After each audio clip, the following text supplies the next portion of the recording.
Hi, welcome to Learn English. ஒரு இன்ட்ரெஸ்டிங்கான exercise இந்த வீடியோவில் பண்ண போகிறோம். நம்மளுக்கு தெரிஞ்ச ஸ்டோரியை இங்கிலீஷில் சொல்லி ப்ராக்டிஸ் பண்ண போகிறோம். ஃபாக்ஸ் அண்ட் கிரேப்ஸ், நரியும் திராட்சையும். ஆல்ரெடி உங்களுக்கு இந்த ஸ்டோரி தெரியும். நான் ஃபஸ்ட்டு லைன் தமிழில் கொடுத்துருக்கேன். அதனுடைய டிரான்ஸ்லேஷன், கரெக்டான டிரான்ஸ்லேஷன் கீழே இருக்கிற 3 ஆப்ஷன்ஸில் எந்த ஆப்ஷனில் இருக்குது அப்படிங்கிறத கண்டுபிடிக்கணும். ஒரு நரி திராட்சை தோட்டத்திற்குள் நுழைந்தது. Now look at the answer. A fox entered into a grapes garden. First option பாருங்க, one fox grapes garden came inside. இந்த வார்த்தைகளை அப்படியே தமிழில் டிரான்ஸ்லேட் பண்ணிங்கன்னா மேலே இருக்கிற தமிழ் வாக்கியம் வந்துடும். ஸோ எக்ஸாக்டாக அப்படியே டிரான்ஸ்லேட் பண்ண முடியாது. Like that second option is also a wrong sentence. A fox inside a grapes garden. So third option is the correct answer. Next, அந்த நரி ஒரு திராட்சை கொத்தை பார்த்தது. இதனுடைய ஆன்சர் கண்டுபிடிக்கிறதுக்கு முன்னாடி I welcome you to the channel சென்டாக்ஸ். உங்களுடைய ஸ்போக்கன் இங்கிலீஷ் ஸ்கில் டெவலப் பண்ணுறதுக்கு வீடியோஸ் அப்லோட் பண்ணிட்டு வரேன். ப்ராக்டிஸ் பண்ணிட்டே இருங்க, கண்டிப்பாக டெவலப்மெண்ட் இருக்கும். இந்த கதை உங்களுக்கு தெரியும், தெரியலைன்னா பாஸ் பண்ணி படிச்சுக்கோங்க. நான் பொறுமையாக வாட்ச் பார்த்து கரெக்டான ஆன்சர் எது அப்படிங்கிறத கண்டுபிடிங்க. அந்த நரி ஒரு திராட்சை கொத்தை பார்த்தது. வீடியோ பாஸ் பண்ணிட்டு ஆன்சர் கண்டுபிடிங்க. ஆன்சர் ஃபியூ செகண்ட்ஸில் டிஸ்பிளே ஆகும். திராட்சை கொத்து, பஞ்ச் ஆஃப் கிரேப்ஸ் அப்படின்னு சொல்லலாம், கிளஸ்டர் ஆஃப் கிரேப்ஸ் அப்படின்னு சொல்லலாம். இந்த கிளஸ்டர் அப்படிங்கிற வார்த்தையை நோட் பண்ணிக்கோங்க. So third option is the correct answer. Next sentence, அந்த நரி அந்த திராட்சையை சாப்பிட ஆசைப்பட்டது. வீடியோ பாஸ் பண்ணிவிட்டு கீழே இருக்கிற 3 ஆப்ஷன்ஸையும் ரீட் பண்ணி பாருங்கள். ஈஸியாக உங்களால் ஆன்சர் கண்டுபிடிக்க முடியும். Here we have 2 answers. The fox liked to eat the grapes. The fox wanted to eat the grapes. இந்த ரெண்டுமே கரெக்டு தான். Last option is wrong. The fox eat the grapes liked. இந்த சென்டென்ஸ் கிராமட்டிக்கலாக கரெக்டாக இல்லை. Next sentence, அந்த நரி அந்த திராட்சையை பிடிக்க குதித்தது.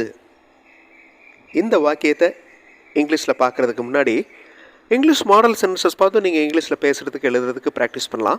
இங்கிலீஷ் மாடல் சென்டென்சஸ் மட்டுமே இருக்கிற வீடியோஸ் இன்னொரு சேனல் சென்டாக்ஸ் ப்ளஸில் இருக்குது. அந்த சேனல் வீடியோஸும் பாருங்கள், கண்டிப்பாக உங்களுக்கு யூஸ்ஃபுல்லாக இருக்கும். நான் வீடியோ பாஸ் பண்ணிவிட்டு இந்த சென்டென்ஸை இங்கிலீஷில் சொல்கிறதுக்கு ட்ரை பண்ணுங்கள். வீடியோ பாஸ் பண்ணிக்கோங்க. ஆன்சர் ஃபியூ செகண்ட்ஸில் டிஸ்பிளே ஆகும். அந்த நரி அந்த திராட்சையை பிடிக்க குதித்தது. The fox jumped to catch the grapes. ரொம்ப சிம்பிளான sentence. Now look at the next sentence.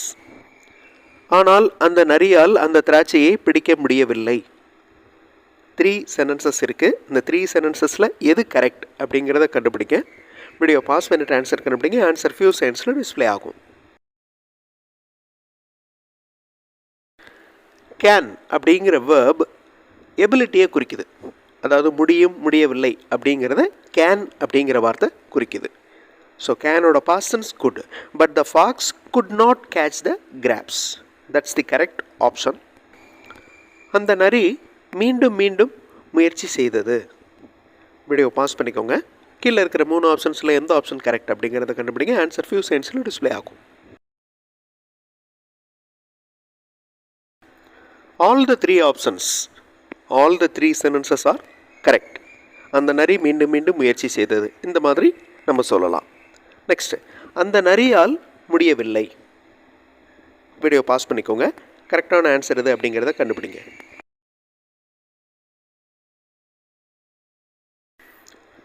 Here second option and third option are correct. The fox couldn't, the fox could not, ரெண்டுமே ஒன்று தான். குட்ன்ட், குட் நாட் ரெண்டுமே ஒன்று தான். Now look at this Tamil sentence. அந்த நரி இந்த பழம் புளிக்கும் என்று தனக்குத்தானே சொல்லிக்கொண்டது. வீடியோ பாஸ் பண்ணிவிட்டு இந்த 3 சென்டென்சஸில் எந்த சென்டென்ஸ் கரெக்ட் அப்படிங்கிறத கண்டுபிடிங்க. ஆன்சர் ஃபியூ செகண்ட்ஸில் டிஸ்பிளே ஆகும்.